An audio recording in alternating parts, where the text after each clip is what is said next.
Continuing. In 1963, the agency masterminded a revolution in Honduras, another in the Dominican Republic, and a third in Guatemala. In 1964, it assisted in General Branco's military coup in Brazil. In 1965, the Special Forces joined U.S. Marines in suppressing civil war in the Dominican Republic.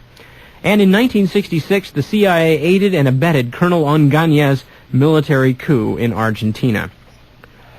Cuba was an especially hot number in 1965. Led by JM Wave personnel, the CIA had planned a new invasion of the island to follow one of its attempts to assassinate Castro. The planners included Howard Hunt and James McCord. Unlike the Bay of Pigs invasion, this time the agency was offering leadership in addition to training and financing. However, one byproduct of the 1965 intervention in the Dominican Republic was the aborting of the plan to invade Cuba. Skipping down. When JM Wave was dismantled, Theodore Shackley and his staff left Miami for Laos, leaving behind a highly trained army of 6,000 fanatically anti-communist Cubans allied to organized crime and powerful elements of the U.S. right. In 1966, following the Tricontinental Congress, which proceeded without Ben Barka — this is because Ben Barka was assassinated, by the way — a counterfront, the World Anti-Communist League, WACL, was chartered in Seoul, South Korea, by hardline reactionaries from the world over.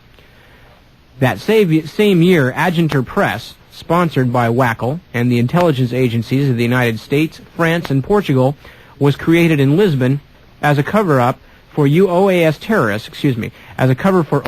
terrorists and other European fascists. Led by the Frenchman Yves Guérin-Serac, its aim was the subversion through espionage, sabotage, and murder of all that the Tricontinental Congress had stood for. In that same period, Cuban exile activist organizations sprouted all over Miami's Little Havana. They spawned, in turn, terrorist subgroups like Alpha 66 and Omega 7, whose more notorious leaders, Guillermo and Ignacio Novo, Orlando Bosch, and Nazario Sergen, had all been trained by the CIA. Between 65 and 71, they staged sporadic acts of sabotage and assassinations, with Guillermo Novo repeatedly arrested only to be released each time. Cubans, terrorists among them, were also being paid by Santo Traficante and the Syndicate to help spin their intricate U.S. narcotics web. And they also found the time for dirty tricks on behalf of Richard Nixon and his White House staff. However, incidents like Operation Eagle of 1970, when the BNDD rounded up Cuban exile drug traffickers and found many to have been trained by the CIA, had made the Cubans an increasing embarrassment to the agency. As the 70s began, the CIA's Cubans had become an angry, confused, and divided lot, who felt betrayed by their former employer. Still, they experienced a comeback midway through 1971, when the powers that be, creep in the fore — of course that was Nixon's committee to re-elect the president — when the powers that be, creep in the fore, again sought their services. And in 1973, with the military in power in Chile, they found a new employer in the ruthless Chilean secret police, DINA, D-I-N-A. Other dictators south of the border have since followed suit. Continuing. In 1974-75, a reign of terror struck Miami's Cuban community as opponents of Orlando Bosch were liquidated. The campaign continued well into 1976, during which Miami was rocked by over 700 bombings. And that year there was a notable upsurge in Cuban exile activity beyond the territorial U.S. On April 6th, 2 Cuban fishing boats were attacked and destroyed, and 1 fisherman was killed. On April 22nd, a bomb exploded at Cuba's Lisbon embassy, killing 2 and seriously wounding several others. In June of 1976, in the Dominican Republic town of Bonao, the Cuban Action Movement, the Cuban National Liberation Front, Brigade 2506, F-14, and the Cuban Nationalist Movement merged as Bosch's Coordination of United Revolutionary Organizations, or CORU, C-O-R-U. On July 5th, a bomb exploded at the office of Cuba's UN delegation. On July 9th, another went off at Kingston Airport in Jamaica in baggage about to be loaded onto a Havana-bound Cuban flight. The next day, there was an explosion at the Bridgetown, Barbados office of British West Indian Airways, which also represented Cubana de Aviación. On July 17th, bombs went off in the Cuban airline office and embassy in Bogota, Colombia. On July 23rd, a Cuban technician was killed in Mérida, Mexico, trying to stop the abduction of the Cuban attaché. On August 9th, terrorists kidnapped 2 diplomats assigned to the Cuban embassy in Buenos Aires. On August 18th, a bomb exploded at the Cubana de Aviación office in Panama. On September 21st, Chile's former Secretary of State Orlando Letelier and his co-worker Ronnie Carpin Moffett were killed in Washington when a bomb decimated their car. On October 6th, yet another explosion gutted a Cuban airliner off Barbados, killing 73. Interrupting here, remember that bombing of the Cuban airliner. We're going to touch right back on that in a second. On November 7th, one exploded at the Cubana de Aviación office in Madrid. Finally, on November 9th, kidnappers seized an Argentine employee of the Buenos Aires Cuban embassy. Orlando Bosch's army of anti-Castro Cuban terrorists was responsible for all these acts. When the Cuban airliner went down, Bosch himself was arrested in Venezuela. But the extremists had not waited until 1976 to take part in international terrorist operations. In 1975, 100 anti-Castro Cubans joined European fascists in the Army for the Liberation of Portugal, or ELP. From neighboring Spain, the ELP, whose core comprised Agenter Press OAS veterans, attempted to overthrow Portugal's progressive military regime. The 1975 attempt in Rome on the life of Chilean Christian Democratic Party leader Bernardo Leighton was a joint action of DINA, the youth wing of the Italian Fascist Party, MSI, and anti-Castro Cubans. The 1976 murder of Letelier and Moffett, a Dino Carew job, was planned in Miami. 4 of the 5 Cubans involved in it were CIA veterans of the Bay of Pigs invasion. The Leighton attempt and Letelier murder were each coordinated by the American-Chilean DINA agent Michael Townley. All right. Well, you will remember, of course, the bombing of the Cuban airliner, of course, particularly tragic case. Many people killed. Most of them, I think all of them, in fact, civilians. Some of them members of the Cuban fencing team, I believe, or athletes. Quite a few of them athletes. Anyway, blown up out of the sky by Carew and by Orlando Bosch's team, but by one particular person who was involved, who we find very interesting at this point in time. Remember, we've been talking about these things, again, quite a few things that happened in the past, and one, of course, who tuned this broadcast in knowing that it was about the Iran-Contragate hearings might be asking, yeah, so what? Well, we're going to talk about one of the so whats right now. This is an article from the San Jose Mercury News for Thursday, October 16th, 1986. The article is headlined, Contra Figure Linked to Jet Bombing. The article is by Tim Golden, Night Ritter News Service, Dateline Managua, Nicaragua. Sandinista security officials said Wednesday that a Cuban exile, who allegedly helped run an El Salvador-based Contra supply operation, is an escapee from a Venezuelan jail, where he was being held for the 1976 bombing of a Cuban jetliner. Deputy Interior Minister Luis Carrion said Sandinista officials are convinced that Ramon Medina, identified by a captured U.S. pilot as the number 2 figure in the Contra supply operation, is, in fact, Luis Posada Carriles, spelled C-A-R-R-I-L-E-S, one of 4 suspects, including Orlando Bosch, charged in the Cubana airliner bombing that claimed 73 lives. Posada Carriles escaped from prison last year. Carrion said at a news conference Wednesday in Managua that Eugene Hasenfuss, the American captured 2 weeks ago, had identified Posada from photographs shown him by interrogators. He also cited other unidentified Sandinista intelligence sources he said indicated that Medina and Posada were the same person. Quote, "We are certain that it's him," Carrion said. Skipping down in the article. Posada Carriles was arrested in Venezuela a few weeks after a bomb exploded in a Cubana Airlines DC-8 shortly after it took off from Barbados on October 6, 1976, heading for Havana. A naturalized Venezuelan, Posada had worked for Venezuelan military intelligence. Venezuelan authorities accused Posada and Bosch, a Cuban exile whose case has become a cause célèbre in some exile circles, as the, quote, intellectual authors of the bombing. Posada Carriles escaped August 18, 1985, from a national penitentiary in San Juan de los Morros, 60 miles southwest of Caracas. Venezuela's justice minister told reporters after the escape that Posada had bribed a prison guard supervisor.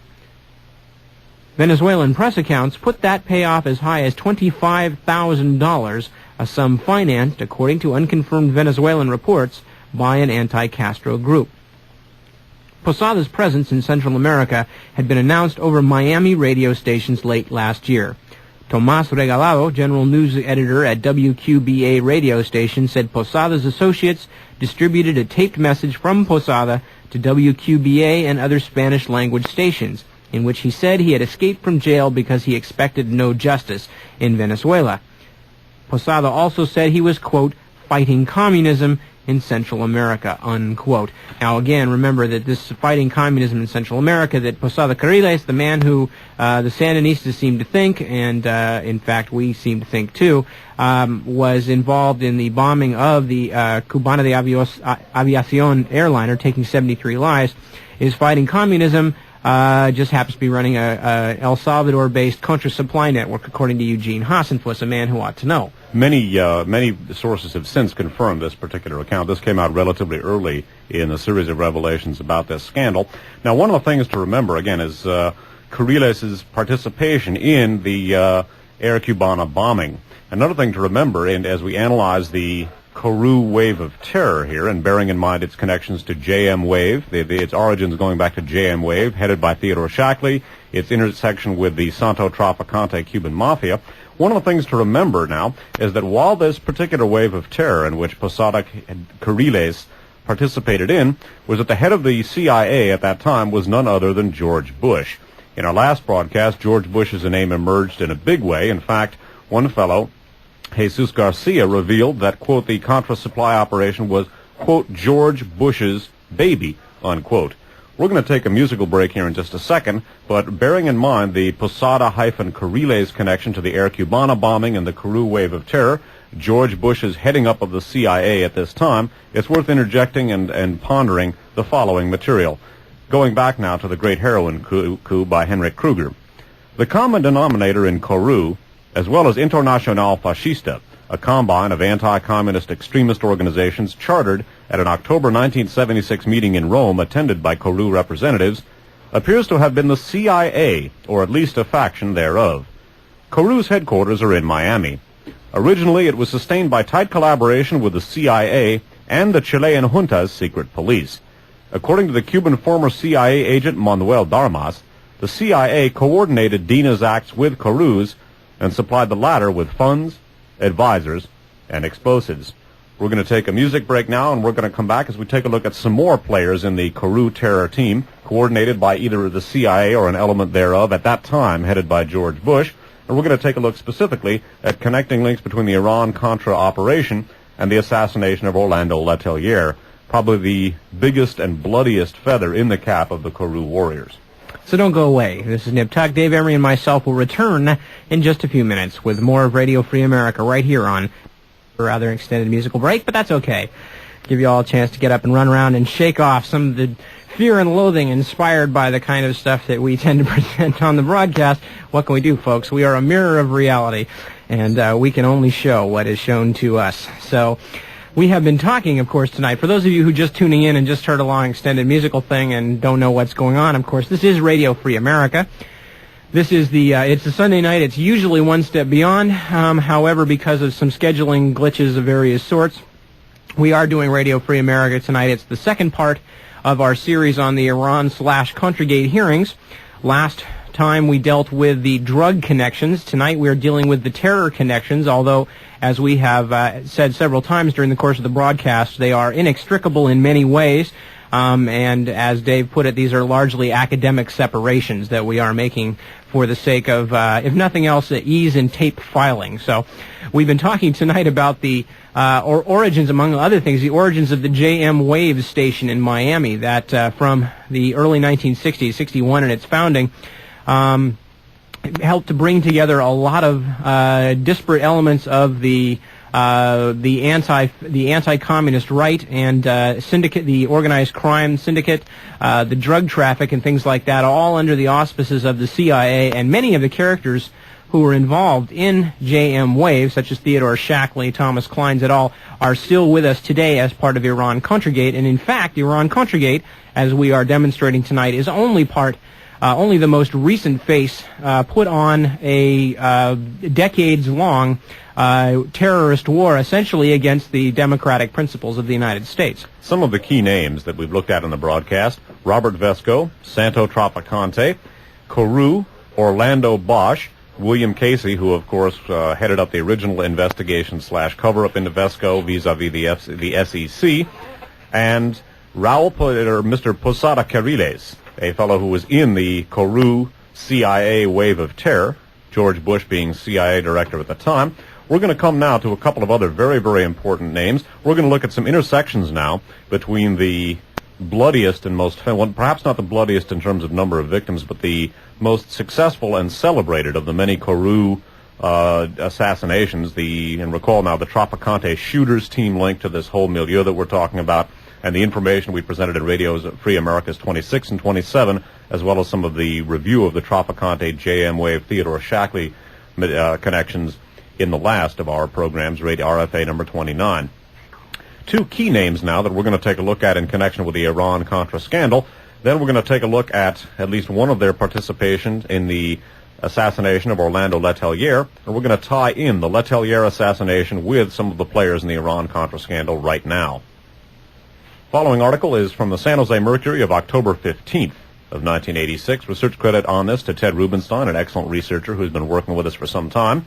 This is a Washington Post story, datelined Washington, headlined, "Web of U.S. Contra violations alleged in Senator's staff report." Senator John F. Kerry, Democrat of Massachusetts, outlined allegations Tuesday from more than 50 sources that he said raised, quote, serious questions about whether the United States has abided by the law, unquote, in its relations with Nicaraguan rebels known as Contras over the past 3 years. Skipping down in the story, the report said most weapons shipments to Contra bases at Aguacate and La Ceiba, CEIBA in Honduras, quote, were allegedly conducted from the Dominican Republic, unquote. It said sources named a Frank or Francisco Chanes, C-H-A-N-E-S, a Cuban-American in the seafood business in Miami, as a major financial backer and arms supplier for Contra operations in southern Nicaragua, and linked him to Frank Castro, C-A-S-T-R-O, an unindicted co-conspirator in the narcotics ring purchase of the Sunshine Bank of Florida last year. The sources also alleged that a Chanes bank account received more than $206,000 in U.S. humanitarian aid funds this year. Repeated calls to Chanes went unanswered. Key names, of course, the aforementioned Frank or Francisco Chanes, also known as Paco in the Sheehan affidavit that we're about to touch on, and Frank Castro. More on both individuals, their roles in the Iran-Contra scandal, and Frank Castro's role in the assassination of Orlando Letelier coming up. Now, again, bear in mind, as we said, that the connection between the drug networks and the terror networks in many cases are not only indistinguishable, they're one and the same. But what's very important for our purposes here is also to note that these people are involved in the terror networks to begin with, also the drug networks, because, again, we're talking about Iran-Contra-Gate. We are daily faced in the news media with a parade of people professing their patriotism. That's a lot of P's. But a parade of people talking about Ollie North, what a great guy, Richard Secord talking about how, he didn't do it for profits, he did it for patriotism. Again, folks, the word they're using, when they're using the word patriotism, they're talking about things that most of us would talk about and we would call terrorism and drug smuggling. Recalling the phrase that patriotism is the last refuge of a scoundrel. Indeed. We're going to read to you a little bit here from the Daniel Sheehan affidavit, which is a supplement to the actual suit filed by the Christic Institute on behalf of Tony Avirgan and Martha Honey. Significant here, as we've talked about in the past, Tony Avirgan was badly wounded in the La Penca press conference bombing, in which Eden Pastora, the former Comandante Cero of one of the anti-Sandinista groups, himself a former Sandinista, was giving a press conference. Comandante Cero, Eden Pastora, had been resisting the incorporation of his group by the CIA-funded Contras. Remember, we're talking about CIA-funded Contras who are also dealing in drugs and illegal weapons and committing acts of terrorism. Aiden Pastora, whatever his true political beliefs are, had definite reservations about putting his group together with this other group. There was a massive explosion at the La Penca press conference. Several people were killed. Many reporters were injured. Aiden Pastora himself was badly injured. One of the reporters, Tony Avergan, along with his wife, another reporter, both for NPR, Martha Honey, put together a lawsuit with the help of the Christic Institute and the Christic Institute's chief counsel, Daniel Sheehan. That is, in fact, the affidavit we're going to be dealing with tonight at some length. Here's a small portion. That's why the legal language, but they're talking again about Paco Chanes, who Dave just mentioned, and some other folks, including John Hall, an American expatriate with links to John Singlaub and the World Anti-Communist League, and through him directly to the Reagan administration. And again, we used this affidavit in our last broadcast. We'll be coming back to it throughout the course of the series. Reading from the Sheehan affidavit on page 30. In early 1986, plaintiff's counsel established contact with source number 54, a man actively engaged in the trafficking of cocaine with defendant Francisco Paco Chanes and defendant Dagoberto Nunez, which source communicated to plaintiff's counsel detailed information confirming the participation of defendants Chanes, Nunez, and Hall, remember that's John Hall, in the smuggling of cocaine into the United States through Miami and Memphis.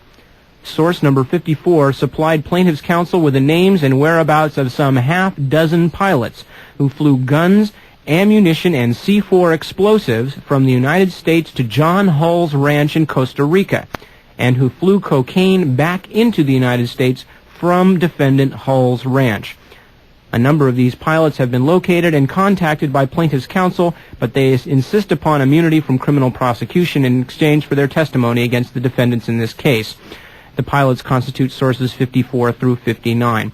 So again, the Sheehan affidavit is talking about one of the people who had been himself involved in the cocaine trafficking coming forward to act as a source, naming Paco Chanes, Francisco Chanes, C-H-A-N-E-S, defendant Dagoberto Nunez, and John Hall. Remember, John Hall heavily linked to John Singlaub, General John Singlaub, and the World Anti-Communist League, naming all three of these men as being direct core participants in the exchange of guns and ammunition for drugs in the United States. Taking drugs in the United States, exchanging them for guns, and taking them back to Latin America and the Contras. Recall, we went over some of the names. In this, names Mike Tolliver, Gary Betzner, quite possibly also George Morales, a speedboat racer, are a couple of the names I would be willing to bet, without having access to their files, that those are two of the three of those sources just named there. But again, remember Francisco Paco Chanes, his role in the Iran-Contra operation, or the Contra supply effort, I should say, it doesn't have anything to do with Iran, at least not as far as we've been able to determine so far, and also his association in this effort with one Frank Castro. We're going to learn more now about Frank Castro and his role in the aforementioned assassination of Orlando Letelier, his participation in the Kourou CIA-directed operation, the Kourou Milieu, right now. Reading from a book about the assassination of Orlando Letelier. It's called Assassination on Embassy Row. It's by John Dinges, D-I-N-G-E-S, and Saul Landau, L-A-N-D-A-U, published in hardcover by Pantheon Books of New York, copyright 1980. Out of Frank Castro, his participation in Kourou, and his merging of his own organization with Kourou, the authors write as follows. And again, bearing in mind the Kourou Milieu's involvement with the assassination of Orlando Letelier. In early June, Miami buzzed with rumors about a large group of exile heavies converging on Bonao, a mountain resort town in the Dominican Republic. The alleged organizers of the meeting were Bosch and Frank Castro, a Cuban exile who had married into an influential Dominican-based family. The meeting ended in mid-June with a consensus for action and the formation of a new group, Kourou, the Commando of United Revolutionary Organizations. Word reached Miami that Kourou, which sounds in Spanish like a rooster's crow, had an impressive membership. Although Bosch's minuscule Cuban action group was listed first, Kourou included the leaders of the Bay of Pigs Veterans Brigade 2506, the largest and most respected of the exile groups, with almost 1,000 active members, Frank Castro's Cuban National Liberation Front, and Felipe Rivero's CNM, groups that claimed adherence with long action records. And I would interrupt, of course. We looked at Brigade 2506, Felix Rodriguez, his involvement with this entire team from the date of the shooters team put together by Trafficante, and his connections to George Bush.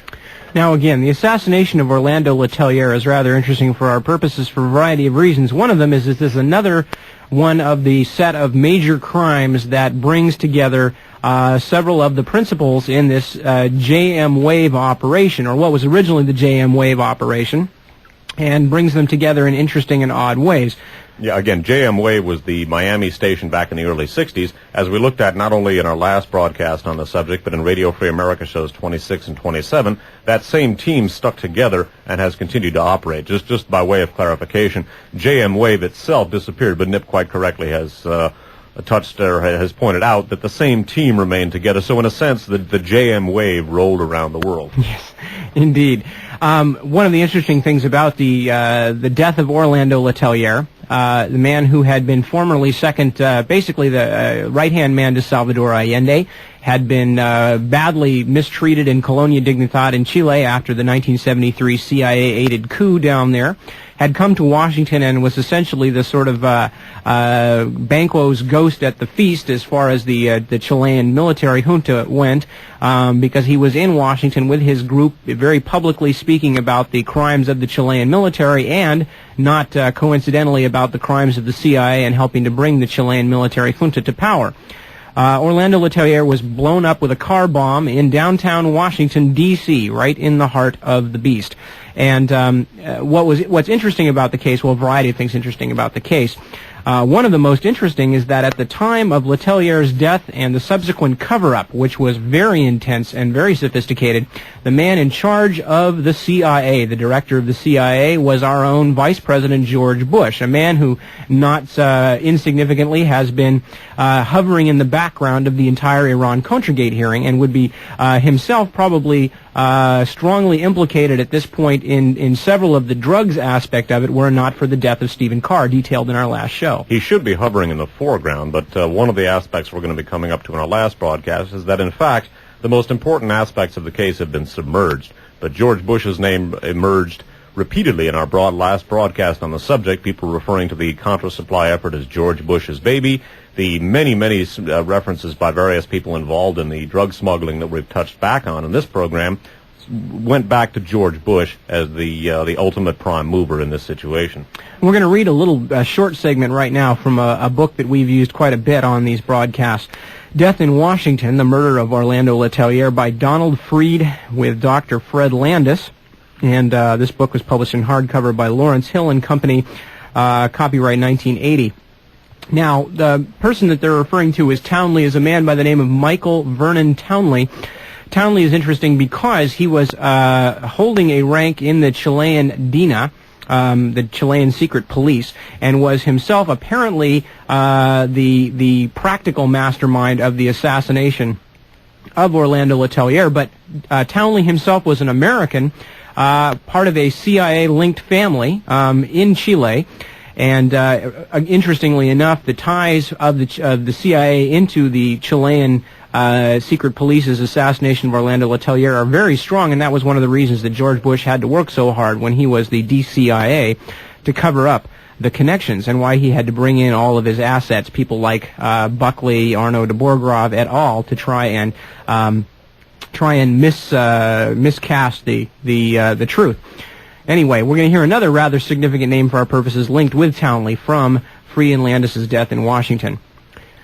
Michael Townley, now holding a rank equivalent to lieutenant colonel in the DINA, flew into New York City on September 9th, 1976. According to the prosecutor at the trial, he brought 10, quote, electric matches, unquote, or blasting caps with him. But there is strong evidence that the caps came from a former CIA man, Edwin Wilson, a man who deals in the shipment of explosive devices. This information would plague the FBI during its murder investigation. A bunch of things interesting about Wilson's connections. We're going to be talking more about Ed Wilson later on because the La Penca bombing just mentioned, which is the cause for the Sheehan affidavit and the entire Avirgan honey suit being pushed by the Christic Institute.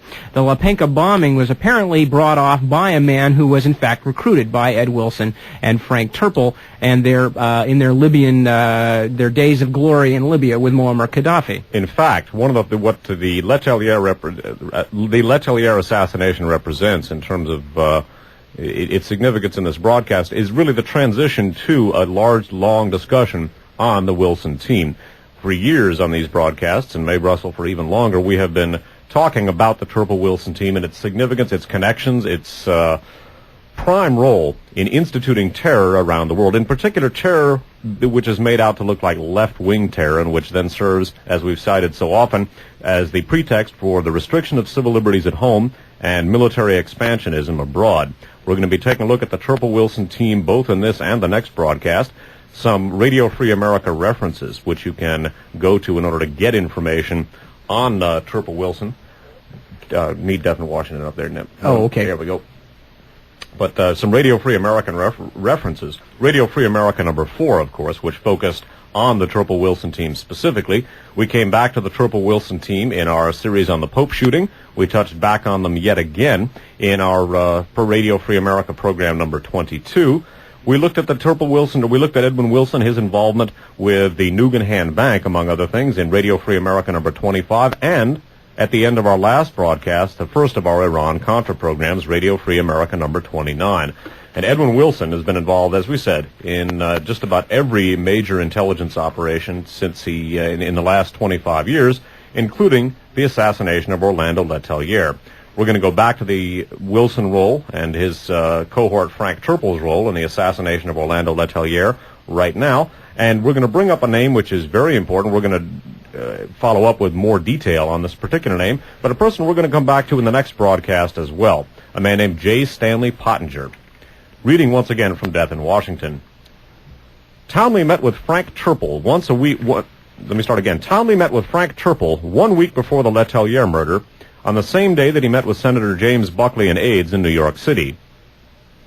The explosives sent into the United States on Chilean Airlines were to replace explosives supplied by Edwin Wilson, according to a source close to the office of Assistant U.S. Attorney Lawrence Barcella, Jr. Barcella, B-A-R-C-E-L-L-A, had worked with Eugene Proper on the Letelier-Moffat case. Each increment of American involvement in the crime leads to the threshold question. What did George Bush and the CIA know, and when did they know it?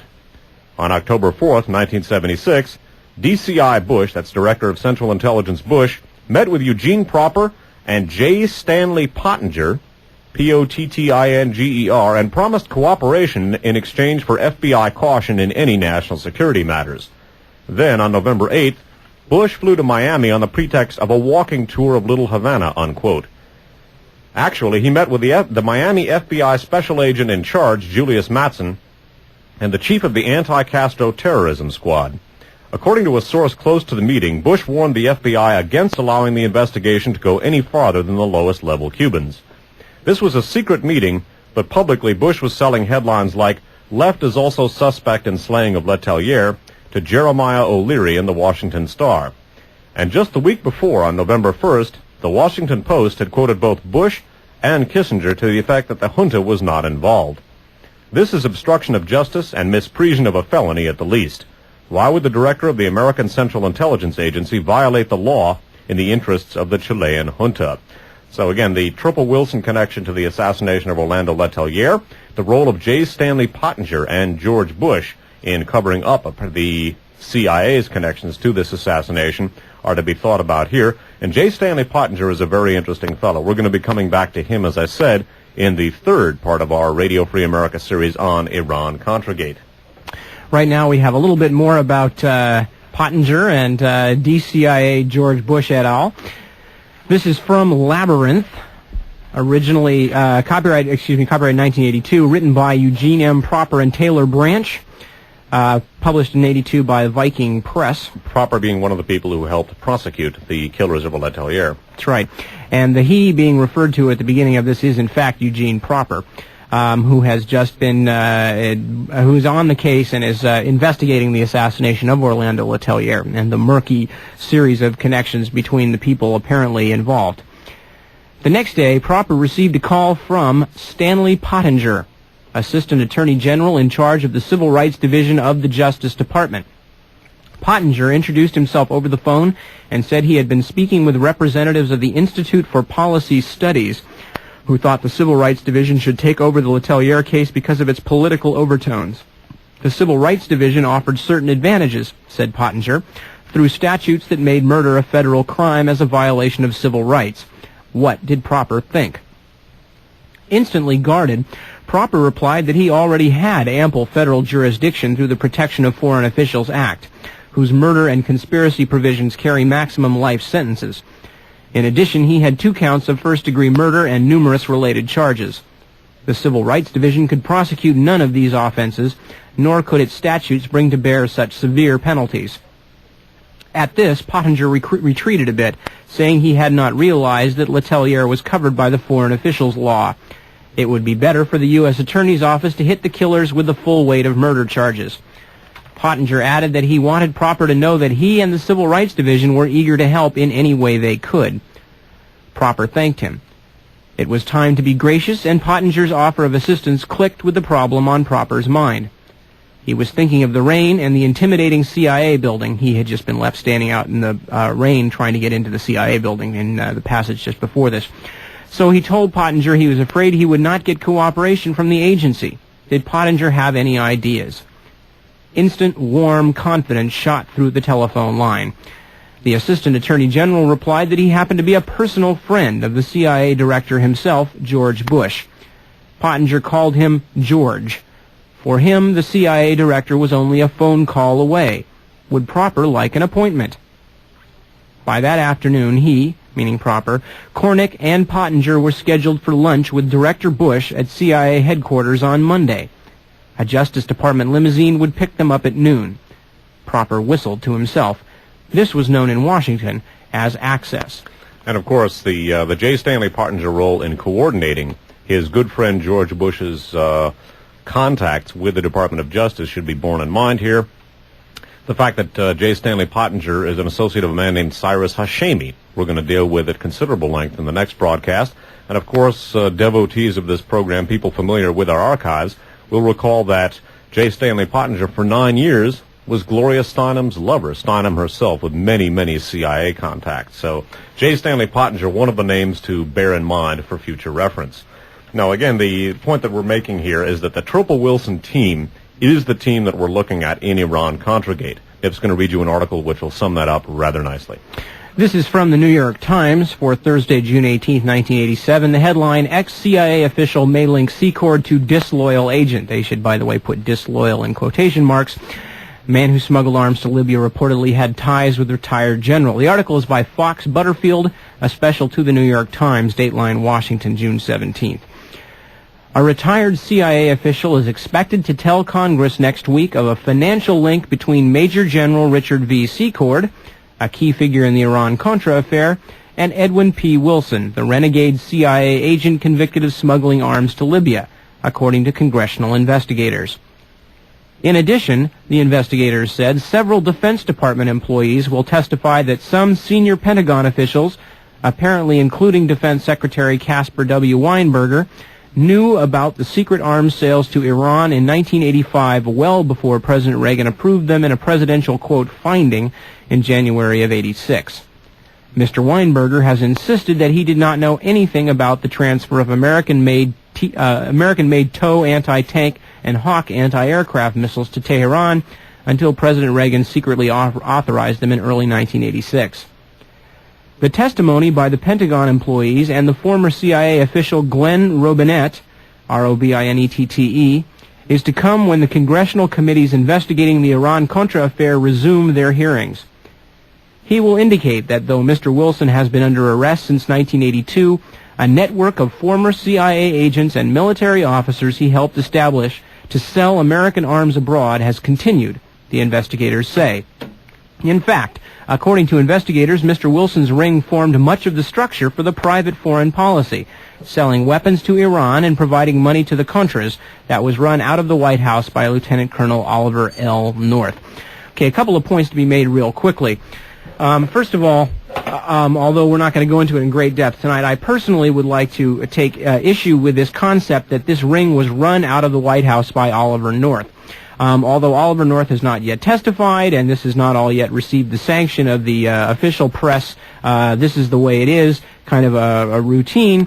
Let's make something clear. Oliver North worked for most of these people throughout a large portion of his career. He has been what's the word I'm looking for? He has been a subsidiary, I guess. It's not the right term, but anyway, he's a subordinate, of people like Theodore Shackley et al. He has, in fact, worked for them. What Oliver North was, as far as I can tell, and I probably speak for Dave in this too, is he was the liaison to the White House. He was not, in fact, the mastermind of this plot, because this plot and others like it have been going on since long before Oliver North reached the position that he has recently gotten himself into in the White House. Secord, Kleins, Ed Wilson, this whole gang, Shackley, have been doing this for years and years. Ed Wilson, for reasons that we are still not sure, probably got on the wrong side of somebody or went too far to the point where he could no longer be covered as an asset any longer and was essentially, it looks, thrown to the wolves. He is now apparently providing some information to the Christic Institute suit, perhaps as by way of getting revenge, because what Wilson did in Libya, as we will touch on briefly tonight, what Wilson did with Frank Turple in Libya is exactly what Shackley, Kleins et al. Have been doing with Nicaragua and Iran, but for one reason or another, Wilson got in a situation where he was no longer protected. But to suggest that what he did was different and he was bad and these other guys were good, or to suggest that Oliver North was the mastermind, is a complete error, and that's something that has to be straightened out. Yeah, the major point of that article, however, is that this is the Turple-Wilson team involved in the Iran-Contra scandal. As Wilson indicated, the team he put together stayed together, and the family that stays together plays together. And slays together. And the kinds of games, you took the words right out of my mouth, the kinds of games they play are very, very lethal for the people they play against. But again, the key point of that article, and one which is going to be developed further in a number of other stories to follow, the team we're looking at in the Iran-Contra scandal is the Ed Wilson team, the Wilson-Turple team. This is why we have focused on it so heavily over the years. This is probably, if you had to start with one particular element, the Turple-Wilson team is the single most important element in the U.S. intelligence apparatus.